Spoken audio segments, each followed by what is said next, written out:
So here are a few things that may be a little more complicated than they seem when you're planning for retirement. And number one is I'll pay less in taxes when I'm retired. And you know, for many people that's very true. But for a lot of us, like myself, who saved in tax-deferred 401k plans, you know what? In your early 70s, you got to pay the piper. Yeah, you've got to start taking what's called required minimum distributions. And what that can do is that's going to show your earned income way up, and you got to pay more taxes. Now, there are ways, not ways around it, but what you can do is what I'm going to do is I'm going to do some pretty large Roth conversions earlier in my retirement here, and in order to take advantage of some of the lower tax brackets now, and so that I don't show as much earned income later when I start drawing my Social Security. So those are really good reasons you need to think about your tax strategy being a huge part of your retirement planning, and don't always think, well, I'll just pay less because I'm gonna take less out, because you may have to do Roth conversions, or in your early 70s you may have to start taking those required minimum distributions. Okay, I'd like to pause the video for a minute and ask you if you'd go down and hit the comments and let me know where you're from, what stage of retirement you're in, because this little channel is starting to grow a little bit of momentum, and it would help YouTube reach out and find other viewers for these videos. Thanks. Okay, and another thing people think is they look at the 4% rule, the rules of thumb and things like that, and they think once I pick a withdrawal rate out of my savings, I've got to stick with that. Well, that's not necessarily true, because things change in retirement. For one, if you retire early like I did in your early 60s and don't take Social Security right away, you're probably going to need to draw out more before you take Social Security, and then go ahead and back off that and take less once you do, because retirement a lot of times hopefully is a three-legged stool for you. You have your savings or your pension, then you have your retirement savings, and then you have your Social Security. And all those income streams are good. You could also have real estate and things like that. But you need to be adaptable on on your withdrawal strategy and how you take your money out of those accounts. For one thing, it's a big deal with taxes on how you take that money out. And taxes are huge in retirement. Some other things that could affect your withdrawal rate are, the stock market.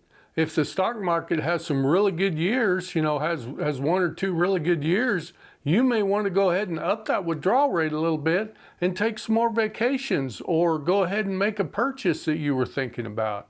And another thing that could affect that withdrawal rate is when you turn 65 and you no longer have to have the health insurance, the high dollar health insurance anymore. You can go ahead and get on Medicare.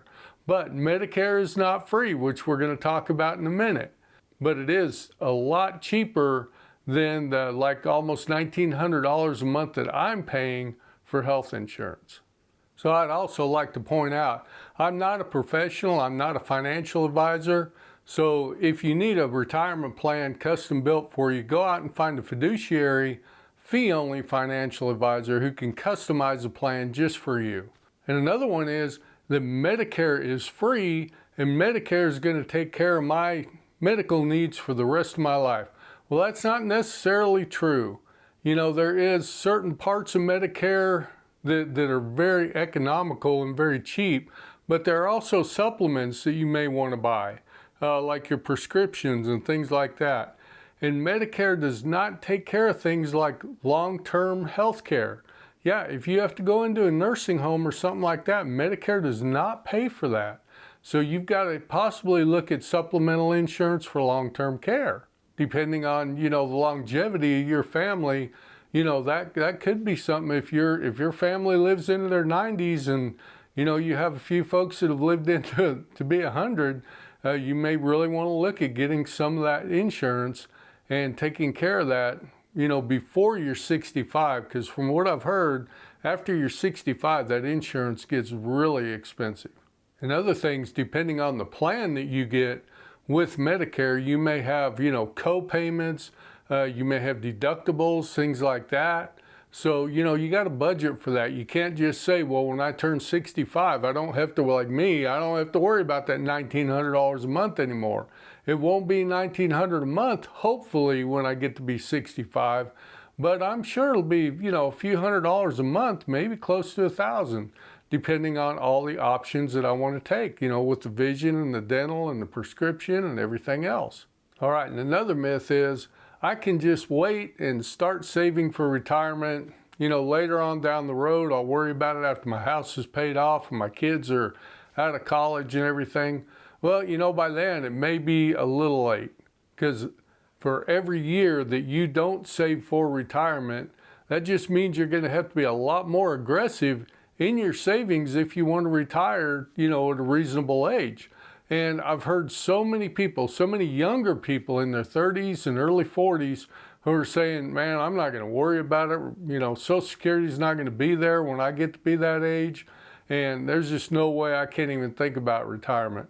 Well, if you don't start thinking about it and start putting a little bit back, and say, I'm just going to work till I'm 70 and, just take what I can get, that could be a real problem, because 50% of Americans are not able to work as long as they want to. Yeah, they're having to retire earlier than they want to. They may still want to work, but they cannot keep working because of health reasons or because of company cutbacks in economics and things like that.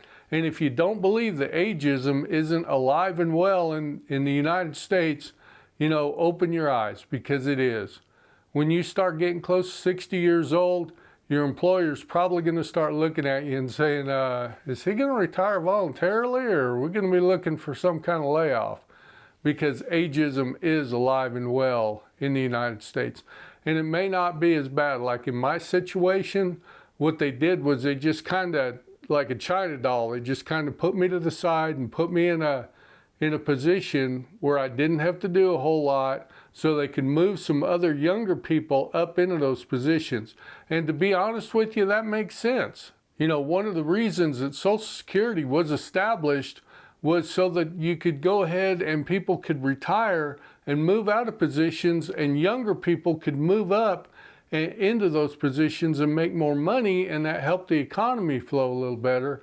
And that was part of the reason for developing Social Security, believe it or not. So you know what? I hope this video has helped you out, and if it has, I'd appreciate it if you reach down, hit that like button, and watch this video next.